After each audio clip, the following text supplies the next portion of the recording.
Hey everybody, I'm Bob, and welcome back to the Skookum Report.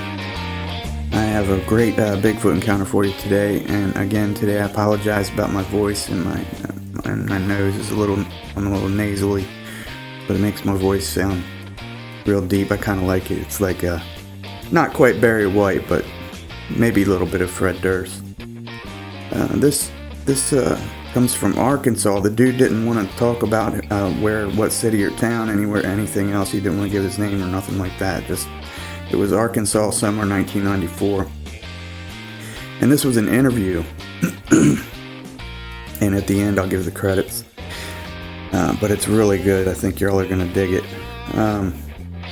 And I hope I'm pronouncing this right. Ouachita Mountains. But the area was part of the Ouachita Mountains. There were rolling hills and heavily wooded areas which sloped steeply into small creeks and branches, which feed the forks of a prominent river. At the time of the encounter, the immediate area contained extensive areas of old growth and native timber, primarily various types of oak, with isolated tracts of land that had been cleared at various times and replanted in commercial pine plantations. The man, he was a married male who had recently purchased a few acres of land nearby and who was in the process of building a second home on that property. He was an experienced hunter, and the witness had been working on the roof of his home that he was building, the second home, and because of the heat and the work, he was tired. He decided to go make himself a mug of iced tea and drive one of the old logging roads northwest of his recently acquired property. He had previously driven a particular road which was, at the time, not much more than a seldom-used trail that was not maintained. Ain't it funny how, this is just me saying this, ain't it funny how the majority of these encounters, they come from old logging roads, man. I bet you can't go on a logging road without seeing one of these things. It's amazing. The road was so narrow that in most places, the roadside vegetation brushed up against both sides of the pickup truck. The witness knew there was one relatively wide place where the road was bordered by a large native timber, and that the elevation at that point offered a scenic view of the hills surrounding his property. Further up the mountain ridge, the road ended at a spot that could be used to turn the vehicle around. When he reached the wide spot in the road, he parked in the shade to enjoy the view and his mug of iced tea. The windows of his truck were both rolled down.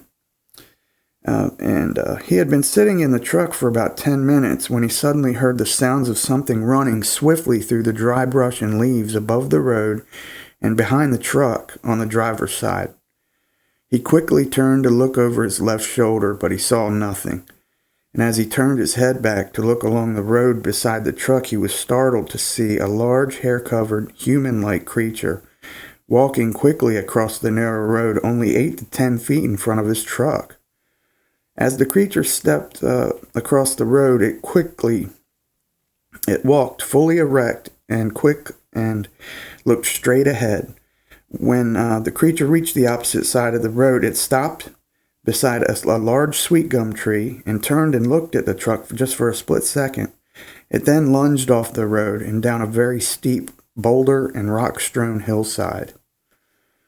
As the creature raced down the hillside, the witness could see that it was at times completely bent over with its hands touching the rocks and dead limbs and logs on the ground.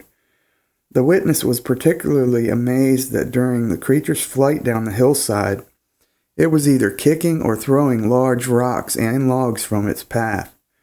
The witness stated that some of the rocks had to be at least a foot or more in diameter. Damn, can you imagine that? The power that must have taken. And then when they were thrown or kicked, they struck the other rocks and boulders on the hillside. He said that the sounds of the rocks colliding were like sounds of small bore rifles being fired. He also said that some of the dead tree logs were being displaced during the creature's passage. They were all very large, but were moved as if they were nothing. Before the creature got out of sight of the witness down the hillside, he quickly grabbed a .30 caliber carbine from the gun rack inside his truck. I was going to say something, but never mind. I don't want to offend anybody. And he ran to the large sweet gum tree that he saw that the creature had stopped in the open woods at the head of a small creek. I'm sorry. In the draw, the ravine below him. Now, he said at the time the creature was turned and facing him at a distance of about 150 yards. He said that the creature was calm and appeared to be looking at him with curiosity rather than in anger or fear. The witness stated it was looking at me as if to ask, "What the hell are you doing here?" The man and the creature stared at each other for a few seconds before it wheeled and crossed the rock and boulder-covered creek bed and disappeared into the woods on the other side of the draw. The witness stated that the creature ran at an amazing speed with surprising agility across large boulders and rocks in and alongside the creek. The witness said he knew of no human that could have performed those feats. Although the witness had the rifle in his hands, he said he never seriously considered shooting the creature because of its obvious human-like features. He said, when asked about the description of the creature, he said the height of the creature. When asked about the height of the creature, the witness hesitated somewhat and became flustered. He then said, "I'll just say that it was at least 7.5 feet tall." I then asked him why he worded his answer the way he did. And the witness laughed and said that if he told me how tall the animal actually appeared to be, I would probably think he was crazy or lying. I assured him that I only wanted to know what he actually thought the creature's height might be. He then said he figured the animal had to be over 8 feet tall. Now, side note, others have seen 2 different such creatures in this same general area and have said that the creatures they saw, both males, were close to 9 feet tall. The witness stated that the creature was covered in tawny brown hair that was clean and looked to be about 6 inches long. He said that the hair was not matted.